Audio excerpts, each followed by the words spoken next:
আসসালামু আলাইকুম বন্ধুরা। আসলে একটা কথা কি, জীবন বড়ই অদ্ভুত। জীবনে আসলে বিয়ের আগে সব কিছু করা উচিত, ঘোরাফেরা উচিত, বান্ধবী যারা বলেন। তো বিয়ের আগে মানুষের মনের ইচ্ছা পূরণ করা অবশ্যই উচিত।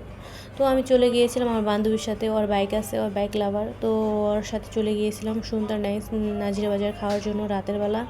এই আর কি, ডিউটি শেষ করে দেখতেই পাচ্ছেন। তারপর আমি খাচ্ছিলাম, বললাম তুই আমাকে একটু ভিডিও করে দে। আবার ভিডিও টিডিও করে না আর কি, এমনি ঘুরতে পছন্দ করে বাইক নিয়ে। তো আমার এই বান্ধবীটা অনেক বাইক লাভার। তো ও বলতেছিল, বান্ধবী তোর যদি পছন্দ থাকে বাইক, তাহলে তুইও একটা নিয়ে নে। বললাম না রে ভাই, আমার তো আসলে পসিবল না, সব জিনিস চাইলে কি আর হয় বল। তারপরে আমরা আর কি একটু ঘুরে ফিরে আসলাম টিএসসি থেকে, রাতের বেলা খাওয়া দাওয়া করে এখান থেকে চাটা খেলাম, এই আর কি ফুল টুল কিনলাম শুনতাম। তারপরে ওই আমার বাসা ছেড়ে দিয়ে চলে গেলো এই আর কি। তো সবাই ভালো থাকবেন। ভিডিওটা কেমন লেগেছে অল্পর ভিতরে কমেন্টে জানাবেন। তো এই সময়তেই ভিডিওটা দেখতে থাকেন, সবাই সাথে থাকবেন। আল্লাহ হাফেজ।